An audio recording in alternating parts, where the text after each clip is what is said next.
지난 영상에서 제가 딱 한 줄 예고했던 거 기억하세요? 5월 9일을 기억해 두세요 라고요. 그 5월 9일이 이제 11일 남았어요. 그냥 달력의 숫자 하나가 아니에요. 이날 자정을 기준으로 집 파는 사람의 세금이 수천만 원, 많게는 수억 원 단위로 달라져요. 집 사는 사람한테는 급매물을 노릴 수 있는 마지막 골든타임이 될 수도 있고요. 그러니까 집 있는 사람, 집 없는 사람, 전세 사는 사람 모두한테 이 2주가 중요해요. 오늘 자본주의 경제학에서는 5월 9일 양도소득세 중과 유예 종료가 정확히 뭔지, 그리고 내 상황에 따라 지금 당장 뭘 해야 하는지를 A부터 Z까지 짚어드릴게요. 먼저 큰 그림부터 잡고 갈게요. 지난 영상에서 다뤘던 4월 17일 다주택자 대출 만기 연장 금지, 그리고 이번 5월 9일 양도세 중과 유예 종료, 이 두 개가 연달아 터지는 거예요. 정부 입장에서는 다주택자들을 사방에서 압박하는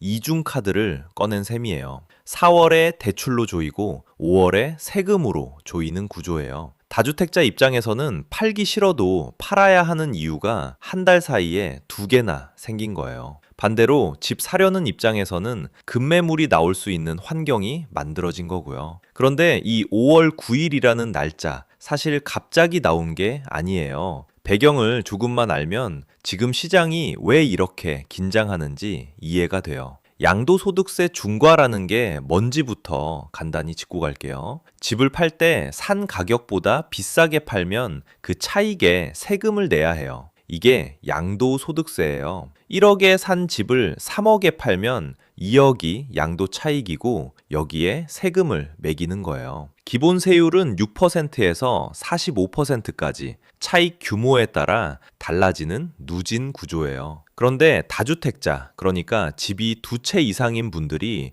조정 대상 지역에 있는 집을 팔면 이 기본 세율에 벌칙 세율이 추가로 붙어요. 이 주택자는 기본 세율의 20%포인트, 3주택 이상은 30%포인트가 더 붙는 거예요. 양도 차익이 크면 기본 세율이 이미 40% 넘는 구간인데 거기에 20%나 30%를 더 얹으니까 세금이 어마어마하게 커지는 구조예요. 게다가 중과가 적용되면 장기 보유 특별공제라는 것도 못 받아요. 이게 뭐냐면 집을 오래 들고 있을수록 차익의 일부를 공제해주는 제도예요. 10년 이상 들고 있으면 최대 30%까지 깎아줘요. 그런데 중과 대상이 되면 이 공제 자체가 날아가요. 10년, 20년 들고 있어도 아무 혜택이 없어지는 거예요. 이 무거운 세금을 2022년 5월 10일부터 한시적으로 면제해 준 게 바로 중과 유예예요. 윤석열 정부가 다주택자 세금이 너무 가혹하다는 취지로 도입한 거예요. 그 이후 매년 연장을 반복하다가 2026년 5월 9일이 마지막 데드라인으로 확정된 거예요. 이재명 대통령은 올해 초부터 재연장하는 법 개정을 또 하겠지라고 생각했다면 오산이라고 못 박았어요. 정부를 이기는 시장도 없다는 강경 발언까지 나왔고 국무회의에서 시행령 개정안도 이미 의결됐어요. 이번엔 진짜 끝이에요. 그럼 5월 9일 이후에 세금이 얼마나 달라지는지 숫자로 직접 보여드릴게요. 서울에 아파트 두 채 가진 분이 한 채를 팔았어요. 양도 차익이 3억 원이에요. 5월 9일 이전에 잔금을 받으면 기본 누진 세율이 적용돼요. 3억 원 구간에서 세율이 40% 구간이니까 세금이 대략 9천만 원대예요. 물론 공제 항목에 따라 달라지지만 이 정도 구간이에요. 5월 10일 이후에 잔금을 받으면 어떻게 되냐고요? 기본 세율 40%에 2주택 중과세율 20%포인트가 더해져서 60%예요. 거기에 장기 보유 특별 공제도 못 받아요. 세금이 1억 5천만 원에서 2억 원 가까이 될 수 있어요. 같은 집을 팔았는데 잔금 받는 날짜 하나 차이로 세금이 5천만 원에서 1억 원 이상 차이 나는 거예요. 3주택자라면 더 심각해요. 기본 세율에 30%포인트가 추가되고 장특공도 없어요. 양도 차익이 클수록 보유 기간이 길수록 세금 차이가 눈덩이처럼 커지는 구조예요. 세금이 2배, 3배 차이 나는 경우도 충분히 가능해요. 여기서 많은 분들이 착각하시는 부분이 있어요. 5월 9일 전에 계약서만 쓰면 된다고 생각하시는 거예요. 그런데 세법상 양도 시점은 계약일이 아니에요. 원칙적으로 잔금 지급일이에요. 잔금을 받는 날, 그러니까 매수자가 나머지 돈을 다 치르는 날이 기준이에요. 단, 잔금일보다 소유권 이전 등기 접수일이 더 빠르면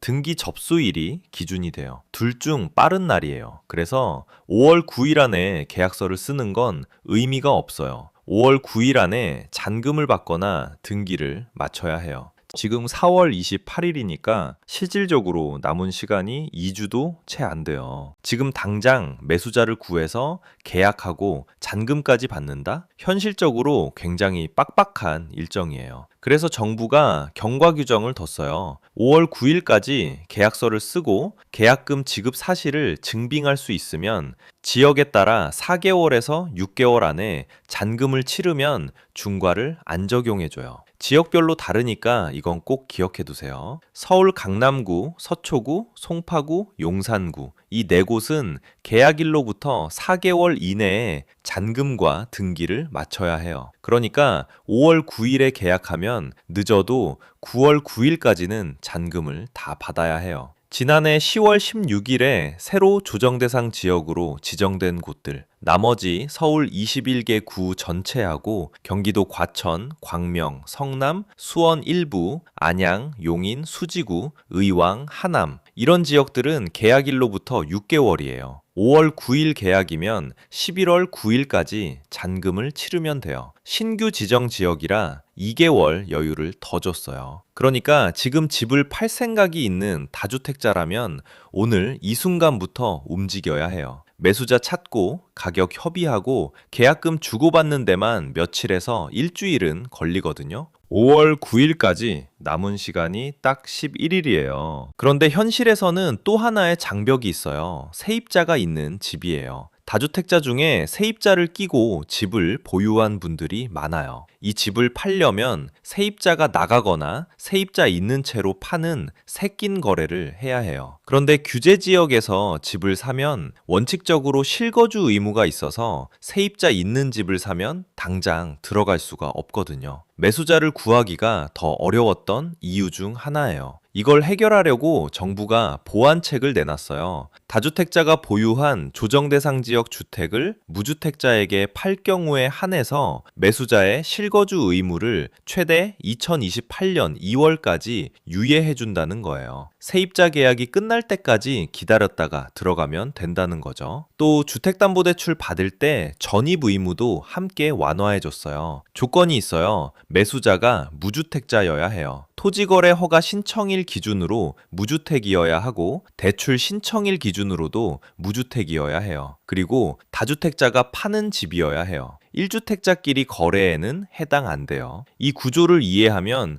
집 사려는 무주택자 입장에서 어떤 그림이 나오는지 보여요. 집 살까 고민 중인 무주택자분들은 지금이 어떤 상황인지를 냉정하게 봐야 해요. 지금 다주택자들 중에 대출 만기 압박에다 양도세 중과 부담까지 겹치니까 급하게 팔아야 하는 분들이 생겨요. 이런 분들이 내놓는 급매물은 시세보다 낮은 가격에 나오는 경우가 있어요. 통상 급매물은 시세 대비 5%에서 10% 낮게 나오는 경우가 많아요. 5억짜리 집이면 2,500만 원에서 5천만 원 정도 싸게 살 수 있는 거예요. 특히 새낀 집, 그러니까 세입자가 있는 상태에서 파는 집들은 원래도 가격이 좀 더 눌려요. 매수자 입장에서 당장 들어가지 못하는 불편함이 있으니까요. 그런데 정부가 실거주 의무를 유예해줬으니까 이 가격 차이가 무주택자한테 진짜 기회가 될 수 있는 거예요. 다만 이게 현금 있는 분들 얘기라는 건 솔직하게 말씀드려야 해요.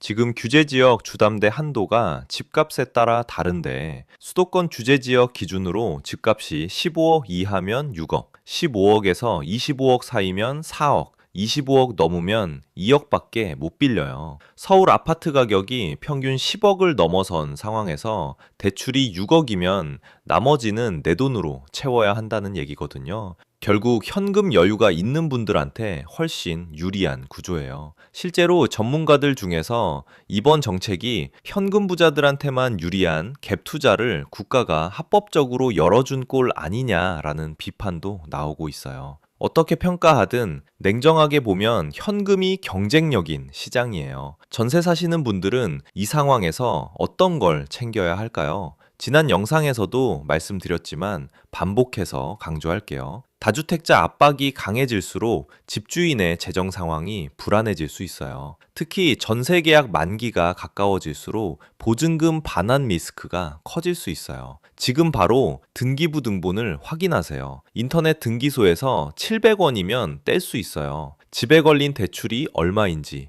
내 전세 보증금보다 먼저 가져가는 빚이 집값 대비 얼마나 되는지를 확인해야 해요. 집값이 5억인데 선순위 대출이 3억, 내 전세금이 2억이면 집값 대비 부채 비율이 100%예요. 이 집이 경매로 넘어가면 내 전세금은 못 받을 가능성이 높아요. 전세 보증금 반환 보증이 없다면 지금 바로 가입 여부를 확인해 보세요. HUG 주택도시 보증공사나 SGI 서울보증에서 가입할 수 있어요. 집주인이 보증금을 못 돌려주면 보증기관에서 대신 돌려주는 구조예요. 다만 선순위 채권이 너무 많으면 가입 자체가 안 될 수 있어서 빠르게 확인해 보는 게 중요해요. 전세계약 만기가 1년 이내라면 지금 당장 움직이세요. 집주인의 재정 상황이 좋아 보여도 5월 이후 시장 분위기 변화에 따라 상황이 달라질 수 있거든요. 그럼 이 모든 걸 정리해서 내 상황에 따라 지금 뭘 해야 하는지 딱 짚어드릴게요.